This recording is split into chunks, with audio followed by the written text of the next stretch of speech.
이번에는 국토의 계획과 이행하는 법률입니다. 국토의 계획과 이행하는 법률이 그 토지에 관한 모법이라고 하면 전부 다 있는데, 그 모법을 우리가 전부 다 알 필요도 없고 핵심만 몇 가지 알으면 되는데, 핵심은 이걸로 아시면 됩니다. 제일 처음에 땅은 도시지역과 비도시지역으로 나누어서 관리하고 나누어서 규제가 된다 그랬죠. 원래 박정희 정부에서 만들었을 때는 도시계획법과 국토관리법이 따로따로 있어 법 자체가 달랐었습니다. 근데 김대중 정부에서 국토의 계획과 이행하는 법률을 만들면서 도시지역과 비도시지역을 통합을 해서 2003년도서부터 같이 합쳐서 도시지역과 비도시지역이 하나의 법률에 의해서 만들어졌다. 국토의 계획과 이행하는 법률 2003년 1월부터 시작한다. 국토이용관리법 및 도시계획법은 이를 각각 폐지한다. 이렇게 만들어진 겁니다. 여기 보시면 국토의 용도 구분 해갖고, 국토를 제가 아까도 말씀드렸죠. 땅은 뭐가 있다고요? 계급이 있다고. 계급을 이렇게 만들어 놓은 겁니다. 도시지역, 관리지역, 농림지역, 자연환경보존지역. 그러니까 대한민국의 어떤 땅이든지 이 네 가지 중에서 하나씩은 반드시 다 있습니다. 도시지역이 있고 관리지역, 농림지역, 자연환경보존지역, 그러면 이 도시지역이 아니다 보니까 그걸 보고 비도시지역이라고 얘기하죠.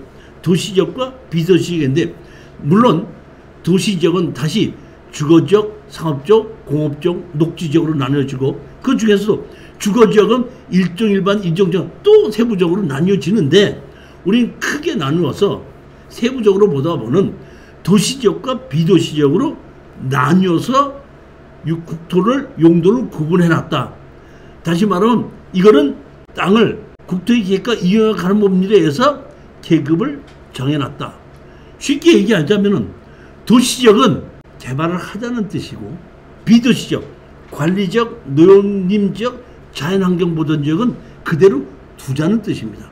크게 나눠보면 그렇게 돼서 하나는 개발하자는 얘기고 개발을 유보하자는 얘기인데, 개발을 하더라도 도시지역 중에서 주거지역, 상업지역, 공업지역, 녹지지역이 있는데, 개발을 하더라도 사람이 사는 곳은 그린존이 필요하다 보니까 어느 정도 녹지를 형성하자는 곳이 도시지역의 녹지지역입니다. 그 다음에 비도시지역은 개발하지 말자는 뜻인데, 개발하지 말고 농사를 짓거나 자연환경 보존지역으로 그대로 두자고는 또 농사를 짓고 나무를 심으려면 거기에 의해서 그걸 관리하는 사람도 살아야 되다 보니까 비도시지역에서 관리지역이라고 하는 곳에는 건물을 좀 짓게 해주자.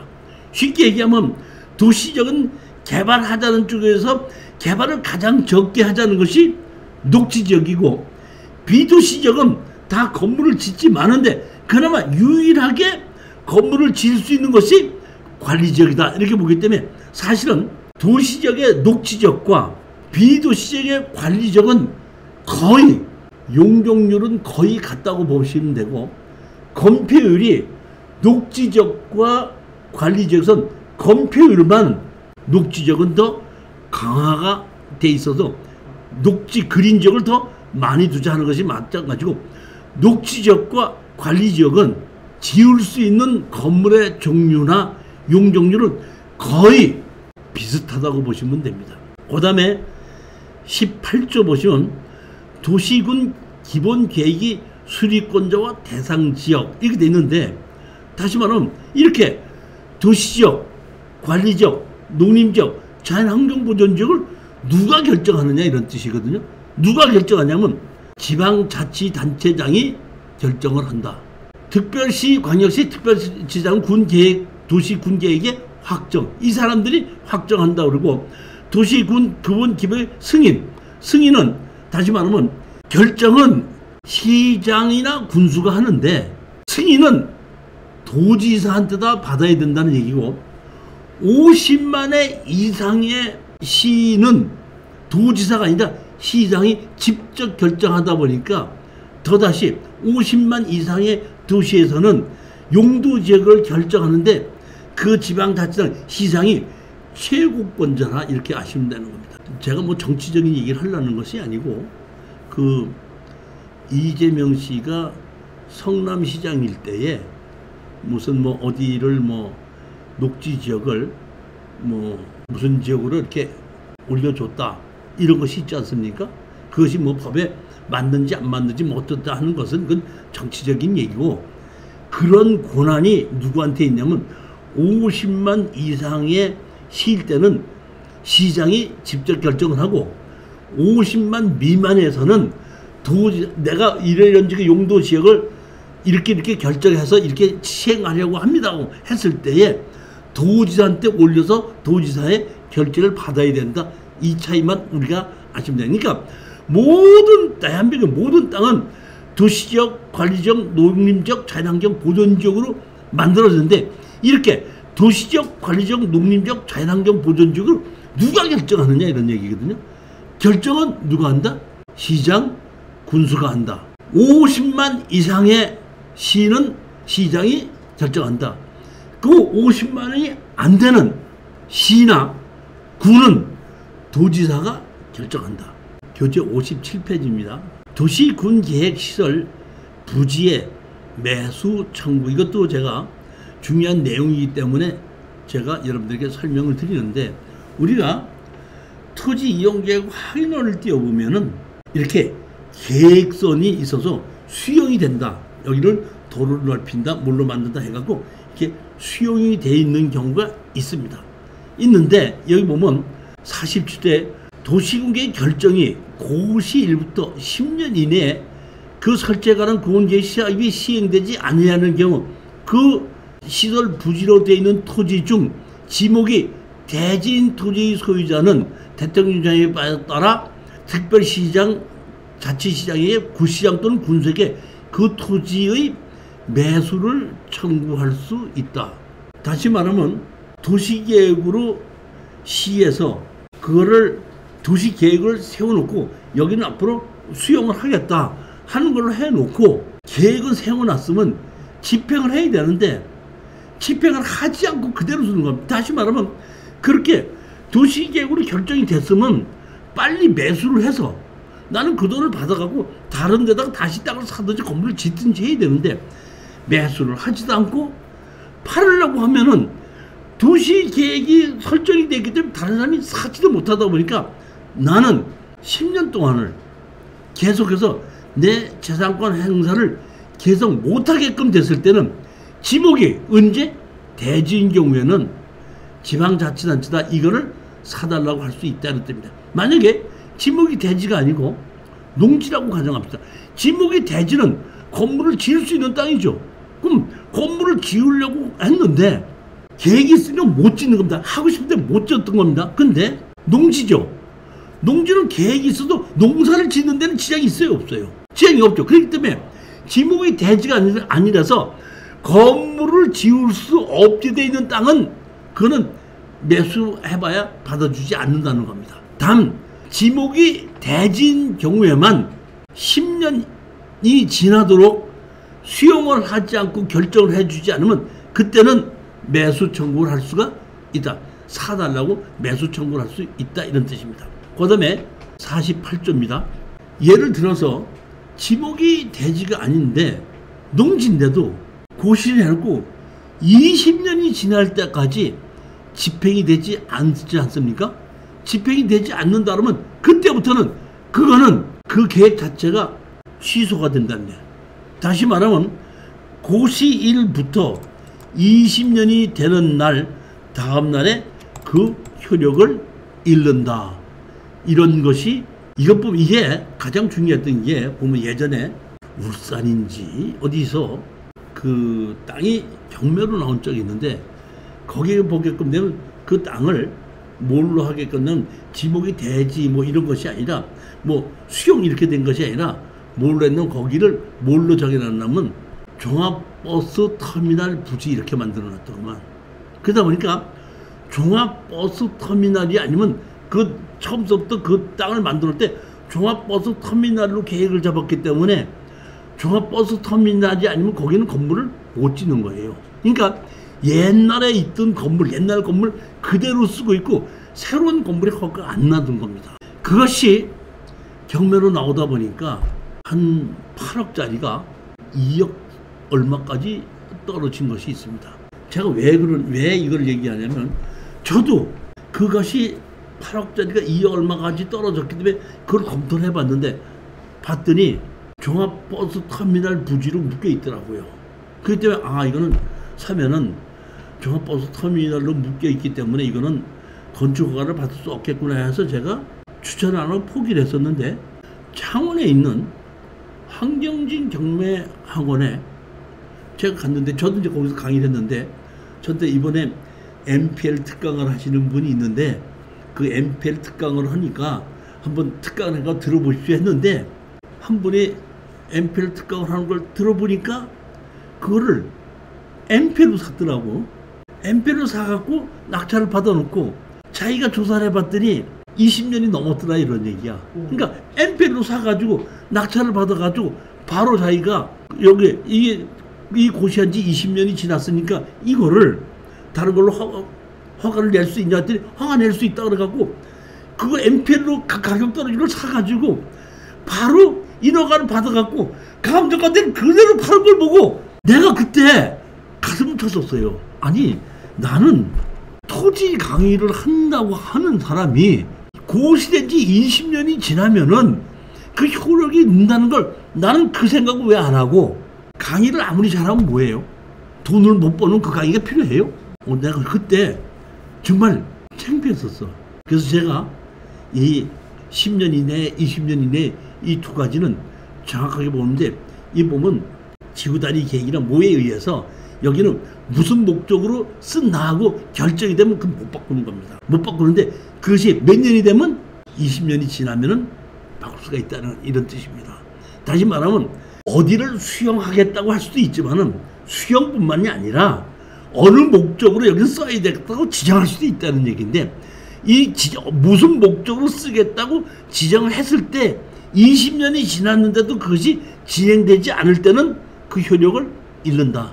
어디를 수용한다고 결정했는데 지목이 대지인 경우에 10년 이내에 진행이 되지 않은 매수 청구를 할 수가 있다. 이 두 가지는 우리가 국토의 계획과 이용에 관한 법률이 그런 것이 있다는 걸 머릿속에 있고, 이렇게 지목이 대지인데 수용될 계획이 있다든지, 또는 아무 문제가 없는데 뭐뭘로 지정되어 있기 때문에 건물을 못 짓는다고 했을 때는 10년과 20년을 우리가 한번 검토해 볼 수 있다, 이런 얘기입니다. 자, 보시게끔 되면은 2020년 타경 3.124 주택을 해서 토지 면적이 94평이 경매로 나온 것을 1억 4,900이 1억 4억까지 떨어진 거를 7,300만 원까지 떨어졌는데, 이거는 제가 보면 지르지 말라고 했는데도 또 질르긴 또 엄청나게 질르더라고요, 보면. 근데 사람도 또 많이 들어왔어요. 8명이 들어왔는데 이렇게 먼저 가격대로 질르는 건 좀 많이 질렀는데, 이것도 그래도 남기는 많이 남았어요. 한 1억은 남았으니까. 자, 보게끔 되면 여기 뭘로 돼 있죠? 지목이 전으로 돼 있죠. 대지가 아니죠. 근데 여기 보면 건축물 관리장에 뭐가 있죠? 주택이 있죠.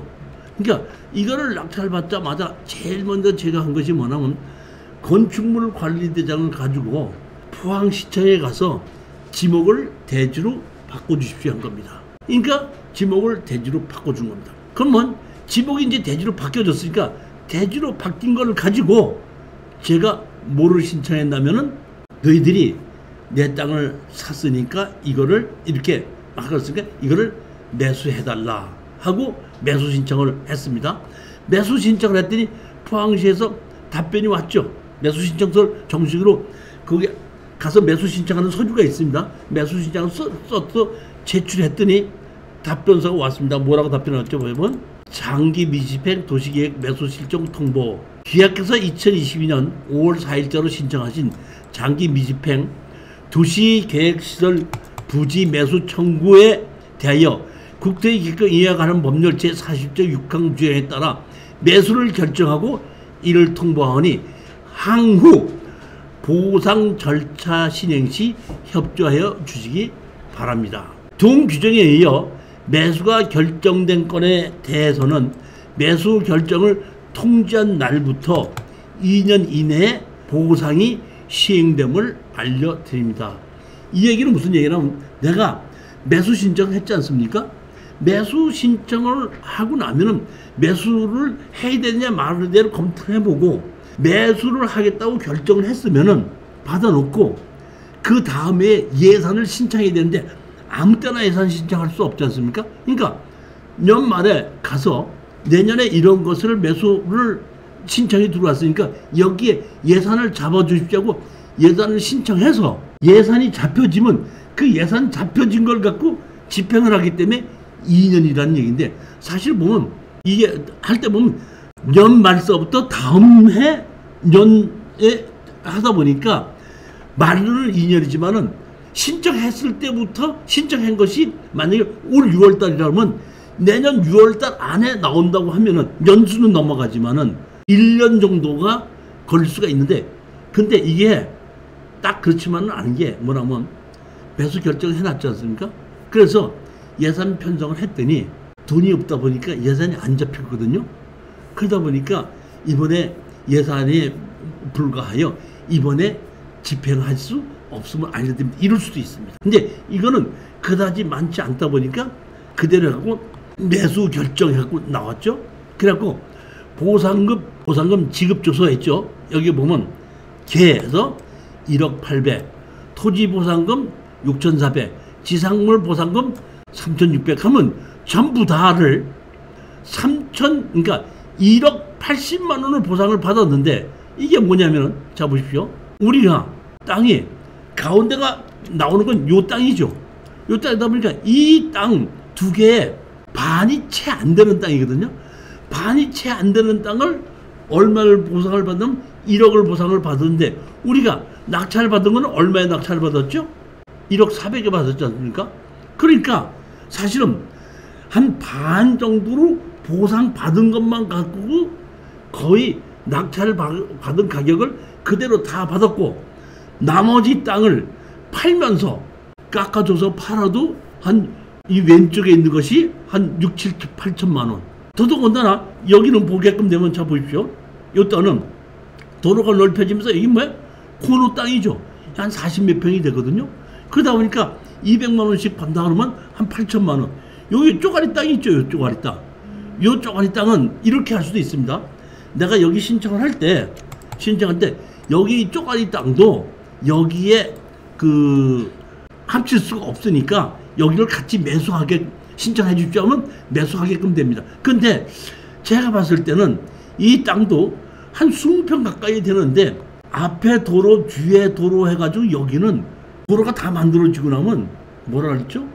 중심이 이렇게 될 수 있는 그런 자리에 보면 그렇기 때문에 이것도 그 쪼가리 땅이라도 그대로 또 두면은 돈이 될 수 있겠다 하다 보니까 우리 투자금을 1억 400주 낙찰을 받아서 1억 80만 원을 보상받는다 그러면 거의 다 받았기 때문에 이거를 구태여 수용해달라고 애쓸 필요가 없어서 그냥 해준다를 받겠다고 하고 나서 나머지 두 개는 다른 사람을 통해서 공인중개사를 통해서 매도를 하고 빠져나왔던 사례입니다. 무슨 얘기인지 이해가셨죠? 본격금 되면 여기서 돈이 많이 남았던 이유는 이겁니다. 자, 이게 감정평가사를 보게끔 되면 단독주택이 400만 원, 35만 원, 80만 원 하고 전부 다 합쳐서 여기에 보게끔 되면 주택은 450만 원밖에 안 됐죠. 감정평가사가. 근데 지상보상금이 여기 보면 얼마가 됐죠? 3,600이죠. 그러니까 건물에서만 지금 3천만 원이 남은 거예요. 건물에서만. 무슨 얘기인지 이해가셨죠? 땅에서도 남았지만 땅에서 대부분 많이 남은 것이 건물에서 감정평가사로는 한 500만 원밖에 안 됐는데 이거를 내가 철거하고 뭐 하다 보니까 이걸 전부 다를 철거해야 되지 않습니까? 철거하다 보니까 여기 철거할 때 감정평가를 할 때는 얼마로 하게끔 된다면 3,600만 원으로 해줬다는 겁니다. 그러다 보니까 건물에서만 해도 벌써 3천만 원이 그 남고 보상한 대로 그대로 잔여지를 갖고 그대로 보상한 가격, 땅 가격을 그대로 매도했을 때 나머지 땅을 가지고 봤던 1억 1,900이 되는데 우리는 어느 정도 남았으니까 이 가격 그대로 받겠다고 하지 않고 좀 깎아주다 보니까 조금 깎아주다 보니까 바로 매매가 하다 보니까 한 낙찰을 받고도 두 필지를 파는 것이 한 8천만 원 정도 주고 팔다 보니까 그 한 순수익으로 한 7천여만 원이 남은 건데 양도소득세를 내는 것은 다 내야 됩니다. 왜? 수용당한 받은 것이 있고 파는 가격이 있고 이러다 보니까 거기에 대한 양도소득세는 그때 봤을 때 꽤 많이 내서 한 2천 몇백만 원을 제가 낸 거로 지금 기억을 하고 있습니다. 자, 오늘은 그냥 여기까지만 하고 좀 빨리 끝났는데 여기까지만 하고 다음 시간에 용도 지역, 용도 지구, 용도 구역을 가지고 다시 설명하도록 하겠습니다.